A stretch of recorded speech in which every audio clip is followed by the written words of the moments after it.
আসসালামু আলাইকুম। আশা করি আমার প্রিয় ভাই ও বোনেরা সকলে অনেক ভালো আছেন।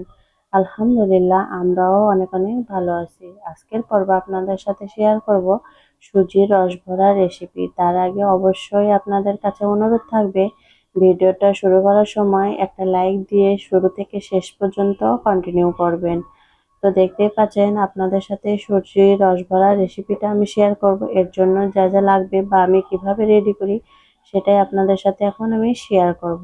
তো এর জন্য আমি নিয়ে নিয়েছি একটা মিক্সিং বোল, দিয়ে দিব 2টা ডিম। এটা আমি 2 ঘন্টা আগে ফ্রিজ থেকে বের করে রেখেছিলাম। এখন দিয়ে দেবো স্বাদ মতো একটু লবণ এবং 2 চামচ পরিমাণ চিনি। আমার চিনিটা দেওয়া হয়ে গেছে। এখন আমি একটা হ্যান্ড মিক্সারের সাহায্যে ভালো করে মিক্স করে নিব ডিমটাকে। যখন ভালো মতো মিক্স করা হয়ে যাবে তখন আমি দিয়ে দিব 1 কাপ পরিমাণ সুজি। যদি আপনাদের কাছে মনে হয় যে গোলানিটা শক্ত হয়ে যাচ্ছে তাহলে অবশ্যই আপনারা একটু দুধ দিয়ে দিবেন। এতে গোলানিটা পাতলা হবে, তাহলে কিন্তু পারফেক্ট হবে। আর না হলে কিন্তু সুজিটা ফুলতে চাইবে না এবং আপনার পিঠাটা পারফেক্ট হবে না। তো এই জন্য একটু পাতলা হতে হবে। তো আমি এখন এটাকে 15 মিনিটের জন্য রেস্টে রেখে দেবো। ফিরতেছি 15 মিনিট পরে। তো মাশাআল্লাহ অনেকখানি সুজিটা ফুলে গেছে এবং কালারটাও চেঞ্জ হয়ে গেছে। দেখতে পাচ্ছেন এখন কিন্তু এই যে এরকম থিকনেস চলে আসছে।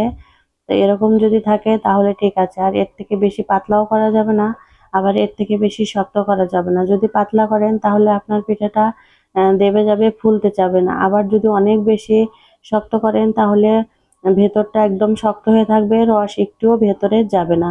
এর জন্য পারফেক্ট হতে হবে। তো আমি একটা কড়াই বসিয়ে দিয়েছি, চুলায় দিয়ে দিয়েছি তেল।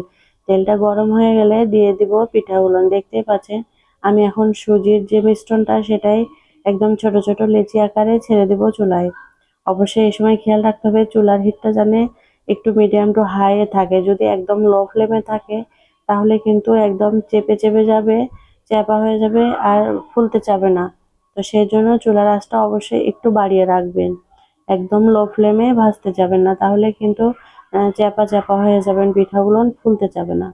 তো দেখতে পাচ্ছেন একদম সুন্দর মতো উল্টে পাল্টে আমি একটু হালকা ব্রাউন কালার করে ভেজে নেব। যেহেতু এটা সুজির, এটা বেশি কালার করা যাবে না। তা আমি এখন তুলে নিব।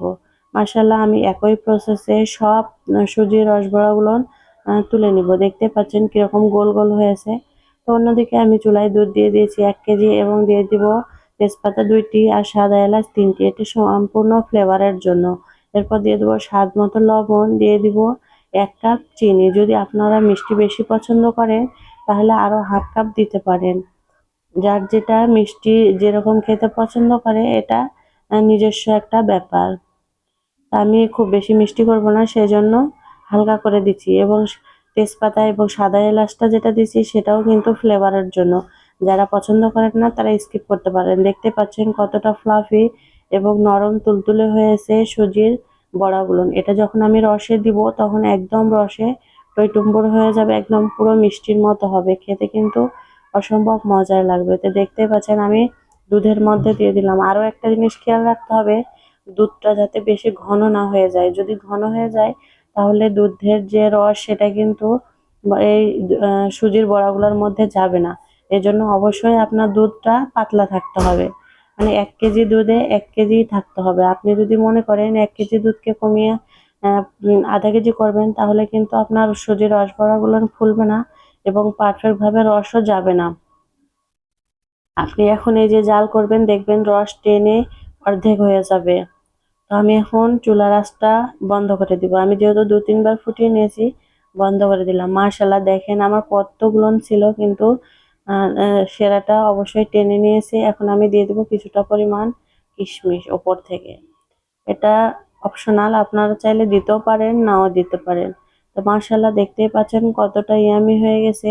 এটা একদম রসে টইটুম্বর হয়ে গেছে, যার জন্য নিচে বসে গেছে। যদি এটা রস না ঢুকতো তাহলে উপরে কিন্তু ভেসে থাকতো।